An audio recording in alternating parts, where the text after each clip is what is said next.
All right, this is the last lecture for Chapter 2. We were looking at carbohydrates, and we said that carbohydrates are made of carbon, hydrogen, and oxygen. And monosaccharides are simple sugars. Disaccharides are composed of two monosaccharides. An example of a disaccharide is sucrose, or table sugar. Sucrose is actually composed of glucose plus fructose, which are both monosaccharides.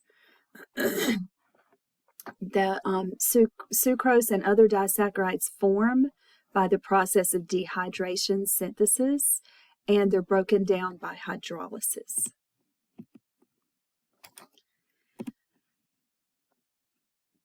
This is just showing you formation of a disaccharide. Here you've got your two individual simple sugars, glucose here and fructose here. Glucose on the left, fructose on the right, and then you remove remove an OH from the glucose and an H from the fructose, and there's your water. Water is one of your products. And then the two sugars, the two simple sugars, are linked together by a covalent bond and form sucrose, which is your disaccharide. That's dehydration synthesis. When the disaccharide splits up, it's called hydrolysis because that water is added back.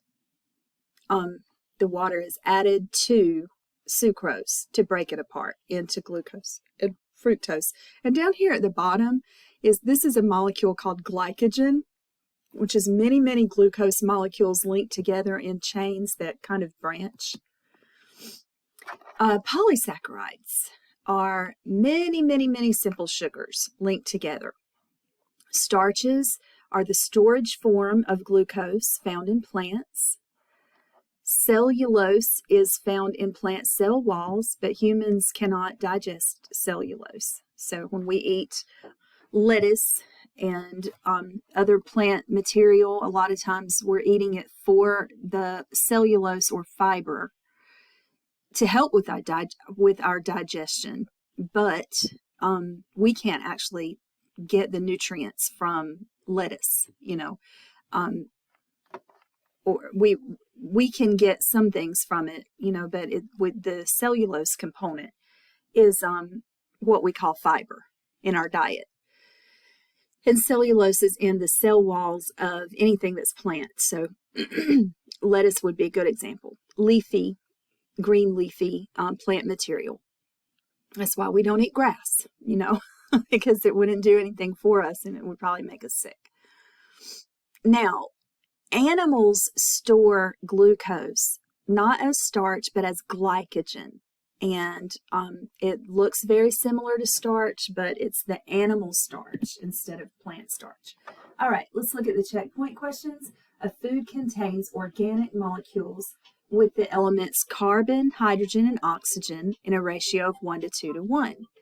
What class of compounds do these molecules represent, and what are their major functions in the body?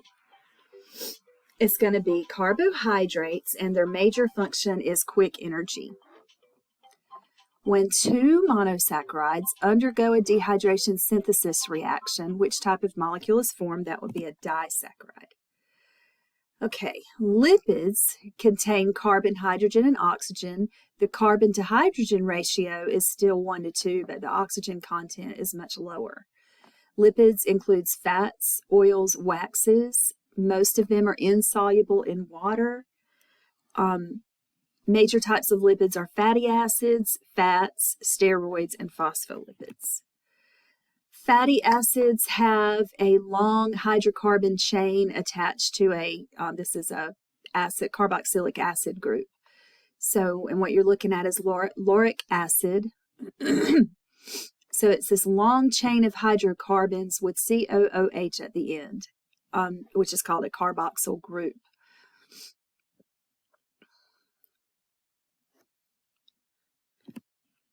All right, if it's a saturated fatty acid, it's only got single bonds between the carbons in the hydrocarbon chain.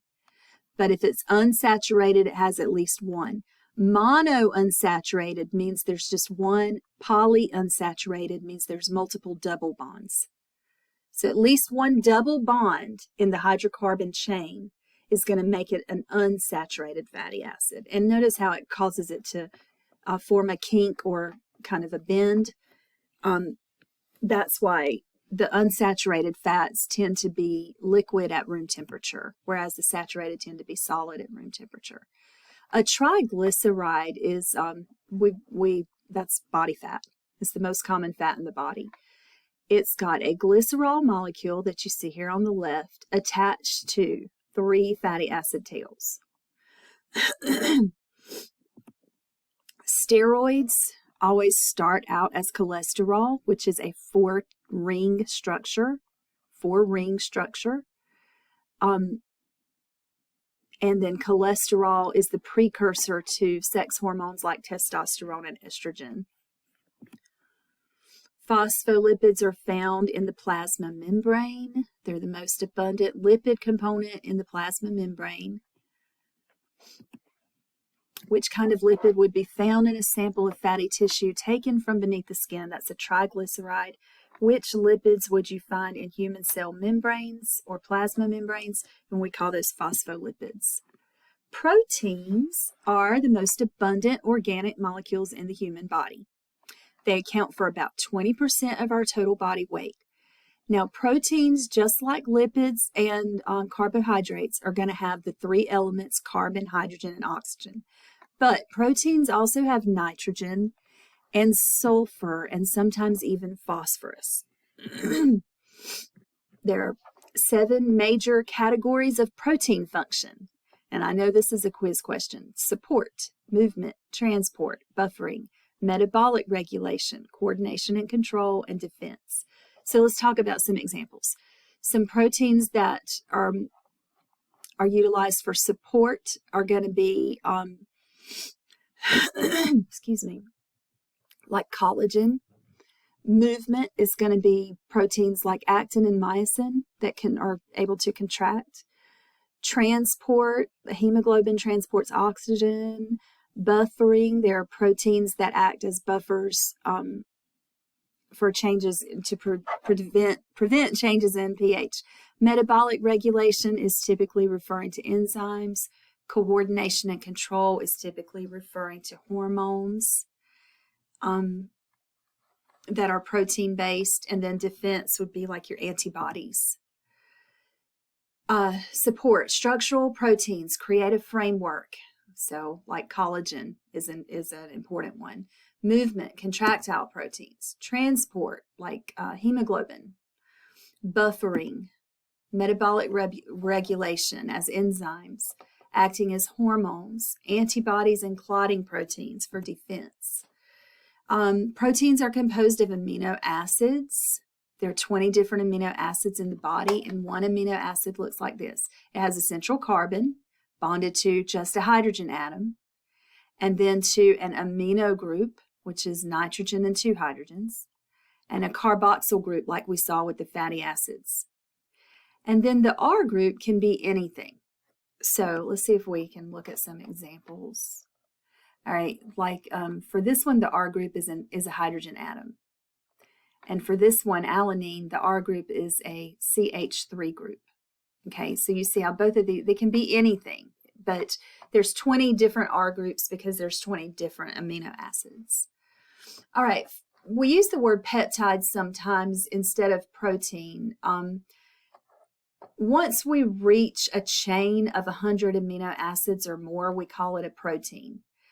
But a peptide is typically a smaller chain of amino acids. Okay, a molecule of amino acids connected by peptide bonds is called a peptide. If you have 2 of them, it's a dipeptide, and if you have 3 or more, it's a polypeptide. But a typical protein contains 1,000 amino acids, and some of them even 100,000. So what we typically do is if it's a chain of amino acids, we call it a peptide. But when that chain starts to form a complex shape, because it has 4 levels of shape or structure, primary, secondary, tertiary, and quaternary. And so when it starts to form a 3-dimensional shape, then we call it a protein. Okay, so protein is like the peptide that has formed a complex shape. So the primary structure of a protein is the sequence of amino acids. It's just a chain of amino acids. The secondary structure is either a helix or a pleated sheet. It's called an alpha helix or a beta pleated sheet. So the secondary structure either looks like this, a bunch of pleats, like if you ever made a paper fan, or it's in a spiral, and this is our alpha helix. So this is the secondary structure, one or the other. And then when that structure is formed into its final three-dimensional shape, then that is the tertiary structure. Now, if you have like 4 different tertiary structures and they are linked together, that would be the quaternary structure. Now, all proteins don't have this quaternary structure. Hemoglobin is one that does, but it's composed of 4 different tertiary structures. But anyway, all proteins at least have this tertiary structure, which is the final 3-dimensional structure. All right, classes of proteins. There's fibrous proteins and there are globular proteins. Denaturation of proteins is when the 3-dimensional shape of the protein is changed, and that can happen because the temperature changes drastically, the pH changes drastically, or the ionic composition of the surroundings changes. But when that protein denatures, when it changes shape, it can't function anymore, because the shape of the protein determines determines the function that it has. It can't do its job if it's not the exact proper shape. All right, and there's this thing about enzymes. All right, if this is your enzyme, notice that your enzyme can be used over and over. This is the same enzyme. 2 substrates are binding to it at a place called the active site. After they bind, the enzyme catalyzes the conversion of these two, S1 and S2, into a product. Substrate 1 and substrate 2 into a final product. The product is removed from the enzyme. The enzyme can go back to 2 different substrates and catalyze that same reaction. And nucleic acids are composed of carbon, hydrogen, oxygen, nitrogen, and phosphorus. There are 2 types. There's DNA, deoxyribonucleic acid, and RNA, or ribonucleic acid. Nucleotides are composed of 3 parts: a sugar, which is ribose in RNA and deoxyribose in DNA. So a sugar, a phosphate group, and then a nitrogen-containing base, a nitrogenous base. So phosphate group, sugar, nitrogenous base, and there's 4 different bases. There's adenine, guanine, cytosine, and thymine. But thymine is only found in DNA. If you're dealing with RNA, in the place of thymine, you'll have uracil. All right, so DNA is double-stranded, and if you know the code for one of the strands of DNA, you would know the code for the second strand because of complementary base pairing.